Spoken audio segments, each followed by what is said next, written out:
next up, we're going to talk about measures of physical aggression. So how common or how normative is physical aggression? What age does it peak? And are there gender differences? Well, similar to prosocial behavior, we can measure aggression through many of the same things, such as observations and surveys. So let's talk about observations first. When we look at observations of physical aggression, we find those are mostly used in young toddlerhood and young childhood. And as I already mentioned, the work through Richard Tremblay, we found that the lifespan aggression peaks at age 17 months. So I just want to show you this little chart here. The chart might actually show it peak a little bit later in this specific study. They found it peaking around age 3. So it peaks very young in terms of the absolute frequency of aggressive behaviors. And what the 3 different distributions were, I think they were high, medium, and low risk for aggressiveness. I also want to point out here some of the clip art on this page. You may be curious, how are toddlers especially aggressive? They're so little.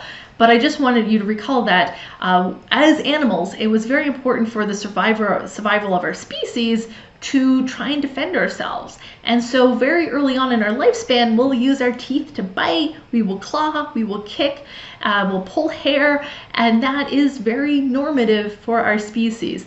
Certainly, you can see there's differences between these 3 groups of people that are high, medium, and low in aggression. So you can have some toddlers that are very high in aggression, some toddlers very low, but all of us tend to peak at that point in our lifespan.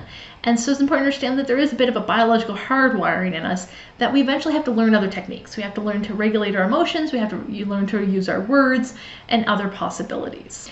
And so we can see people on their day-to-day life, they don't tend to walk around doing everything aggressive like they might do when they're 3 years old. So this research can be found through observations, where we observe someone's behavior, see how they're walking, see how they're closing doors, see how they're interacting with other people, or how they're putting something on a bookshelf.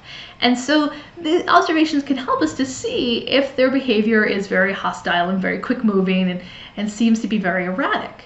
But observations can't tell us everything. In fact, a lot of the time we need social judgments. Because physical aggression needs to have the intention behind it, there could be lots of things that look aggressive, but maybe they're not. For instance, if a person's getting on a crowded subway train or getting on a crowded bus and they push, are they pushing to harm other people? Maybe they're pushing because their mind is somewhere else. Maybe they're pushing because they have visual impairment and they didn't see that. Maybe they're not really intending to harm the other people. They're just intending to get on the transit, and where they're from, crowding and squishing together is considered normative and not harmful.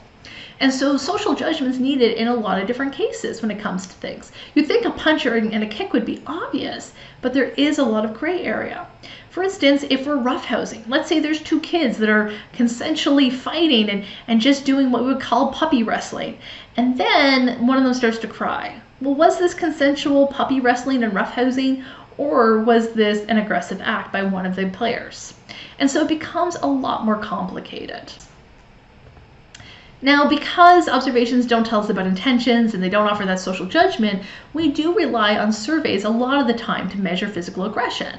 The problem with self-surveys and self-report surveys, however, is the huge social desirability bias.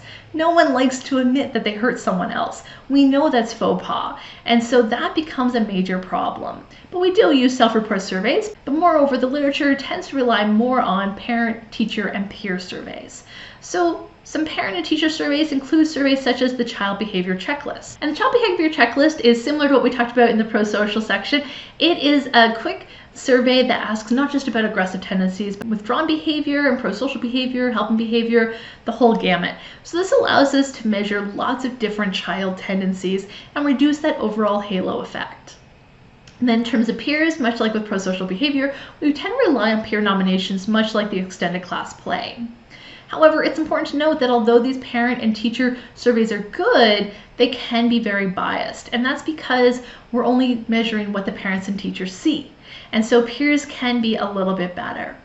Even peers, though, they can be biased as well in terms of the gender bias. We find that there's a lot more reporting of boys who are aggressive and a lot less reporting of girls who are aggressive.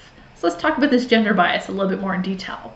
Certainly when we look and measure a physical aggression, we find that boys and men tend to have much higher prevalences of physical aggression as compared to girls and women. And so this could be due to cultural socialization, this could be due to endocrine diversity and hormonal differences. We definitely find that there are huge differences. One thing that might cause a big difference is that when girls and women choose to be physically aggressive, they may not choose their fists as often as boys and men. And in fact, we find that amongst women who are killers, for instance, there's a lot more higher prevalence of things like stabbing and poisoning and using other instruments of destruction, such as a car, rather than using things like their fists or strangling. So that may account for things because something like poisoning may be considered more indirect and less direct, which is another dichotomy of aggression, which we didn't talk about yet. So overall, it's important to acknowledge that girls and women can be aggressive, and there certainly are girls and women who are aggressive, but the prevalence of aggressive behaviors in girls and women tends to be dwarfed by the prevalence of aggressive behaviors by boys and by men. And the last component I want to talk about in terms of how we can measure acts of physical aggression is through police reports. We can look at prevalences of arrests and violent crimes. And in fact, when we look at violent crimes like assaults and robberies, we tend to find that they peak in the late adolescent, early young adult area, from about age 18 to about the age 24. We can also look at things like repeat offenses and what those people are like. We look at forensic evidence and family risk factors. So that's an important outlet for how we measure physical aggression, but this is really only one subtype of aggression that is caught and convicted in a court of law.